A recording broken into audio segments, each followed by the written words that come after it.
ನಮಸ್ಕಾರ. ಗಾಂಧೀಜಿ ಮತ್ತು ಸಮಾಜ ಕಲ್ಯಾಣ. ಮಹಾತ್ಮ ಗಾಂಧೀಜಿಯವರು ಜ್ಞಾನದಲ್ಲಿ ನಮ್ಮ ಎದುರು ನಿಲ್ಲುವುದು ಮುಗುಳು ನಗೆಯ ಶುದ್ಧವಾದ ಪ್ರಕರಣ.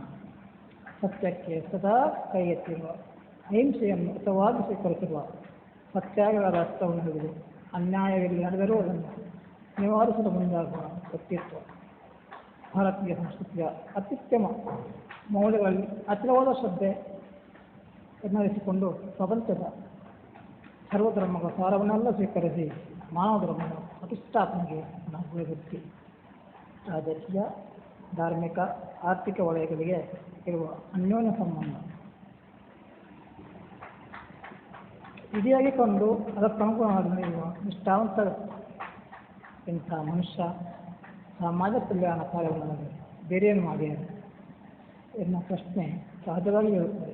ಆದರೆ ಸಮಾಜ ಕಲ್ಯಾಣವನ್ನು ಒಂದು ವಿಶಿಷ್ಟ ಕಾರ್ಯಕ್ಷೇತ್ರವನ್ನು ನಾವು ಪರಿಗಣಿಸಿದರೆ ಗಾಂಧೀಜಿಯವರು ಮಾಡಿದ ಅನೇಕ ಕಾರ್ಯಗಳಲ್ಲಿ ಸಮಾಜ ಕಲ್ಯಾಣ ಕಾರ್ಯಗಳು ಒಂದು ಎಂದು ಅರ್ಥ ಮಾಡಿಕೊಳ್ಳಲು ಸಾಧ್ಯವಾಗುತ್ತದೆ. ಆದರೂ ಅವರ ತಾತ್ವಿಕ ದೃಷ್ಟಿ, ಅವರು ಪ್ರತಿಷ್ಠಾಪಿಸಿದ ಸರ್ವೋದಯ ಸಮಾಜದ ಕಲ್ಪನೆ, ಅವರು ಕೈಗೊಂಡ ವಿವಿಧ ರಚನಾತ್ಮಕ ಕೆಲಸಗಳು ಗಮನಿಸಿದರೆ ಸಮಾಜ ಕಲ್ಯಾಣ ಒಂದು ಪ್ರತ್ಯೇಕವಾದ ಕಾರ್ಯಕ್ಷೇತ್ರವಲ್ಲ ಎನ್ನುವುದು ನಮಗೆ ವಿಶ್ವಾಗ್ತದೆ. ಯಾಕಂದರೆ ಅದು ಮಾನವ ಜೀವನದ ಅವಿಭಾಜ್ಯ ಅಂಗವೇ ಆಗಿರುತ್ತದೆ. ಎಲ್ಲೆಲ್ಲಿ ದುಃಖ ದಾರಿದ್ರ್ಯಗಳಿವೆಯೋ, ಎಲ್ಲೆಲ್ಲಿ ಶೋಷಣೆ ದೀನತೆಗಳಿವೆಯೋ ಅಲ್ಲೆಲ್ಲ ವಿಶಿಷ್ಟ ರೀತಿಯ ಕಾರ್ಯ ಕೈಗೊಳ್ಳುವುದು ಗಾಂಧೀಜಿಯವರ ಸಾಮಾಜಿಕ ಪ್ರಜ್ಞೆಯ ಕಾರಣದಿಂದ. ಮಕ್ಕಳ, ಮಹಿಳೆಯರ, ಹರಿಜನ ಗಿರಿಜನರ, ಬಡವರ, ಪತಿತರ, ಅಂಗೋ ಮನೋವಿಕಲರ, ಕೊಳವೆ ಕೊಂಪೆ ಗ್ರಾಮಸ್ಥರ, ಯುವತರಣರ, ಪೂರ್ಣಸತ್ತರ ಸಮಸ್ಯೆಗಳನ್ನೆಲ್ಲ ಪರಿಹಾರವನ್ನು ಕಂಡುಹಿಡಿದು ಅವರ ದುಃಖವನ್ನು ಶಮನ ಮಾಡುವುದು ಅವರ ಕಾರ್ಯದ ಅವಿಭಾಜ್ಯ ಅಂಗ. ಸಾಮಾಜಿಕತೆಯಾಗಿದ್ದ ಬ್ರಿಟಿಷರೊಡನೆ ಹೋರಾಡುವಂಥ ರಾಜಕೀಯ ಕಾರ್ಯಗಳಲ್ಲಿ, ಧಾರ್ಮಿಕ ಕಲೆಗಳು ಜ್ವಾಲೆಯನ್ನು ನಿಲ್ಲಿಸುವ ನೂತನ ಕಾರ್ಯಗಳಲ್ಲಿ, ಪರಾವಲಂಬನೆಯನ್ನು ತೊಡೆದು ಸ್ವಾವಲಂಬನೆಯನ್ನು ಸಂಪಾದಿಸುವ ಭಾರತೀಯ ಕ್ರಾಂತಿಯ ಕಾರ್ಯಗಳಲ್ಲಿ ಅವರು ದುಃಖಿತರಾದವನ್ನು ಅವರ ಸಾಮಾನ್ಯ ಸಮಸ್ಯೆಗಳನ್ನಾಗಲಿ ಮರೆಯುವವರಲ್ಲ, ಗೌರವವಾಗಿ ಕಾಣುವವರಲ್ಲ. ಗಾಂಧೀಜಿಯವರ ಕಾರ್ಯವನ್ನು ಅರಿತುಕೊಳ್ಳಲು ಭಾರತದ ಸಮಾಜ ಮತ್ತು ಹಿಂದೆ ನಡೆದ ಕಲ್ಯಾಣ ಕಾರ್ಯದ ಸ್ಥೂಲ ಪರಿಚಯ ಬೇಕಾಗುತ್ತದೆ. ಗಾಂಧೀಜಿಯವರು ಹುಟ್ಟಿದ್ದು ಸಾಂಪ್ರದಾಯಿಕ ಸಮಾಜದಲ್ಲಿ ಆದರೂ ಅವರು ಬದಲಾಗುತ್ತಿದ್ದ ಸಮಾಜದಲ್ಲಿ ಜೀವಿಸುತ್ತಿದ್ದಾರೆ ಎಂಬುದನ್ನು ನಾವು ಸದಾ ನೆನಪಿಡಬೇಕು. ಕೃಷಿಕ ದೇಶವಾದ ಭಾರತವು ಸಂಯುಕ್ತ ಕುಟುಂಬ ಅಥವಾ ಅವಿಭಾಜ್ಯ ಕುಟುಂಬಕ್ಕೂ, ಜಾತಿ ವ್ಯವಸ್ಥೆಗೂ, ಗ್ರಾಮ ಪಂಚಾಯಿತಿಗೂ ಪ್ರಸಿದ್ಧವಾದ ಸಮಾಜ. ರಾಜಕೀಯ ದಾಳಿಗಳಾದರೂ ಸಾಮರ್ಥ್ಯಗಳಿದ್ದು ಉಳಿದರೂ ಈ ಮೂರು ಮೂಲ ಸಾಂಸ್ಕೃತಿಕ ವ್ಯವಸ್ಥೆಗಳು ಹೆಚ್ಚು ಕಡಿಮೆ ಎಂದಿನಂತೆಯೇ ಉಳಿದುಕೊಂಡವು.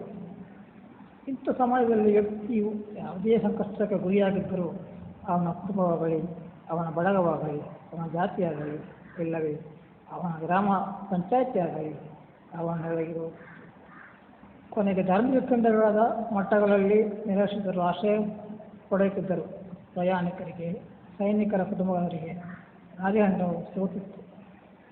ಆದ್ದರಿಂದ ತಬ್ಬಲಿಗಳು, ವಿಧವೆಯರು, ಮುದುಕರು, ದೈಹಿಕ ಮತ್ತು ಮನೋವಿಕಲರು, ಭಿಕ್ಷುಕರು ತಮ್ಮ ಸಮಸ್ಯೆಗಳನ್ನು ಬಹು ಆತ್ಮೀಯವಾಗಿ ಆದ ರೀತಿಯಲ್ಲಿ ಪರಿಹರಿಸಲು ಸಾಧ್ಯವಾಗಿತ್ತು. ಈ ಮಾತು ಗ್ರಾಮೀಣ ಸಮುದಾಯ ಮತ್ತು ಸತ್ಯವಾಗಿತ್ತು. ನಗರ ಸಮುದಾಯದಲ್ಲಿಯೂ ಸಮಸ್ಯೆಗಳು ಉಲ್ಬಣಿಸುತ್ತಲೇ ಇರಲಿಲ್ಲ. ಆದರೆ ಬ್ರಿಟಿಷ್ ಆಡಳಿತದ ಆರಂಭದಿಂದ ಸಾಮಾಜಿಕ ಬದಲಾವಣೆಯು ತೀವ್ರವಾಯಿತು. ಆಡಳಿತದಲ್ಲಿ ಕಾನೂನು ನವೀನ ಪರಿಸ್ಥಿತಿ ಏರ್ಪಟ್ಟಿತು. ಶಿಕ್ಷಣ ಕ್ರಮದಲ್ಲಿ ಮಿಷನರಿಗಳ ಪ್ರಭಾವದಿಂದ ಧಾರ್ಮಿಕ ಕ್ಷೇತ್ರದಲ್ಲಿ ಆಂದೋಲನವೇ ಆಯಿತು. ಔದ್ಯೋಗೀಕರಣ, ಸಾರಿಗೆ ಸಂಪರ್ಕ ಹೆಚ್ಚಳ, ಪ್ರಜಾಪ್ರಭುತ್ವಗಳ ಪ್ರಸಾರ, ಅನ್ಯ ಸಂಸ್ಕೃತಿಗಳ ನಿಕಟ ಸಂಬಂಧ ಮುಂತಾದವುಗಳಿಂದ ಭಾರತೀಯ ಸಮಾಜದಲ್ಲಿ ಅನೇಕ ಬದಲಾವಣೆಗಳು ಆಗಬಹುದಿತ್ತು. ಈ ಬದಲಾವಣೆಯು ಭಾರತೀಯರಲ್ಲಿ ತಮ್ಮ ಸಮಾಜದ ಲೋಪದೋಷಗಳ ಬಗ್ಗೆ, ಸಾಂಸ್ಕೃತಿಕ ಮೂಲ ಸೌಲಭ್ಯಗಳ ಬಗ್ಗೆ ಹೊಸದೃಷ್ಟಿಯನ್ನು ಮೂಡಿಸಿತು. ಪಾಶ್ಚಾತ್ಯ ಶಿಕ್ಷಣ ಪಡೆದವರು ಮುಂದಾಳುಗಳಾದರು. ಹಿಂದೆ ಸಮಸ್ಯೆಗಳನ್ನು ಪರಿಗಣಿಸುತ್ತಾ ಸಾಮಾಜಿಕ ಪ್ರಸಂಗಗಳು ಸಮಸ್ಯೆಗಳೆಂಬ ಹಾಗೆ ಹೊರಗಿದೆ. ಹಳೆಯ ಸಮಸ್ಯೆಗಳಿಗೆ ಹೊಸ ಸಮಸ್ಯೆಗಳು ಮೀರಿಕೊಂಡರು. ಗಾಂಧೀಜಿಯವರು ಯಾವ ಸಾಮಾಜಿಕ ಸಂಸ್ಥೆಯನ್ನು ಕಡೆಗಣಿಸಿದವರಲ್ಲ. ಅವರ ದೃಷ್ಟಿಯಲ್ಲಿ ಎಲ್ಲ ಸಮಸ್ಯೆಗಳ ಒಂದೇ. ಆದ್ದರಿಂದ ಇವೇ ಗಾಂಧೀಜಿಯವರ ಸಮಾಜ ಕಲ್ಯಾಣ ಕಾರ್ಯಕ್ಷೇತ್ರದ ಬೊಟ್ಟು ಮಾಡಿ ಹೇಳುವುದು ಕಾರಣ ಕಠಿಣವಾಗ್ತದೆ. ಅದು ಅಲ್ಲದೆ ರಾಮಾಯಣ ಮಹಾಭಾರತದ ಕಥೆಯಷ್ಟೇ ಅವರ ಸಮಾಜ ಸೇವಾ ಕ್ಷೇತ್ರದ ಪರಿಚಯವಾಗಿದೆ. ಆದ್ದರಿಂದ ಅವರ ಕಾರ್ಯದ ವಿವರವನ್ನು ಇಲ್ಲಿ ಕೊಡುವ ಬದಲು ಅವರ ತಾತ್ವಿಕ ಸೂತ್ರಗಳ ಬಗ್ಗೆ ಸ್ವಲ್ಪ ವಿವರವನ್ನು ಕೊಡಬಯಸುತ್ತೇನೆ.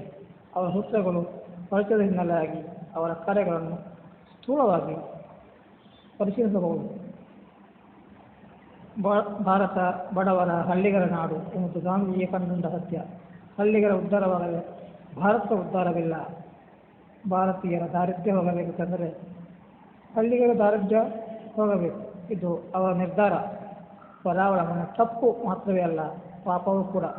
ಆದ್ದರಿಂದ ಸ್ವಾವಲಂಬನೆಯನ್ನು ಜೀವನ ರೀತಿಯಾಗಿ ಮಾಡುವುದು ಅತಿ ಮುಖ್ಯ. ಪರಂಪರಾಗತವಾಗಿ ಬಂದ ಗುಡಿ ಕೈಗಾರಿಕೆಗಳಿಗೆ ಮಹತ್ವವನ್ನು ಕೊಟ್ಟು ಅದನ್ನು ಅಭಿವೃದ್ಧಿಪಡಿಸಿದರೆ ಜನರ ಬಡತನ ಕಡಿಮೆಯಾಗುತ್ತದೆ. ಅದಕ್ಕಾಗಿ ಸರ್ಕಾರದಿಂದ ನೂರು ತೆಗೆದು ಅರಿವು ತಯಾರಿಸುವುದಕ್ಕೆ ಪ್ರಮುಖ ಸ್ಥಾನವನ್ನು ಕೊಡಲಾಯಿತು. ಗಾಂಧಿಯೇ ಮಂತ್ರವಾಗಿ ಪರದೇಶೀಭೂತವನ್ನು ಓಡಿಸಲು ಸಮರ್ಥವಾಗುತ್ತದೆಂಬ ಬಲವಾದ ವಿಶ್ವಾಸ ಅವರಿಗಿದೆ. ಜೊತೆಗೆ ಗ್ರಾಮವು ಪಂಚಾಯಿತಿಯ ಆಡಳಿತಕ್ಕೆ ಒಳಪಟ್ಟು ಸ್ವತಂತ್ರ ರಾಜ್ಯದಂತೆ ಅಭಿವೃದ್ಧವಾಗಬೇಕು. ಗ್ರಾಮಸ್ಥರೆಲ್ಲರೂ ತಮ್ಮ ಆಡಳಿತದಲ್ಲಿ ನೇರವಾಗಿ ಪಾಲ್ಗೊಳ್ಳಬೇಕು. ಅಂದರೆ ಗ್ರಾಮ ಸ್ವರಾಜ್ಯದಿಂದ ಜನರಲ್ಲಿ ನಿಜವಾದ ಪ್ರಜಾಪ್ರಭುತ್ವ ಶಕ್ತಿ ಬೆಳೆಯುತ್ತದೆ.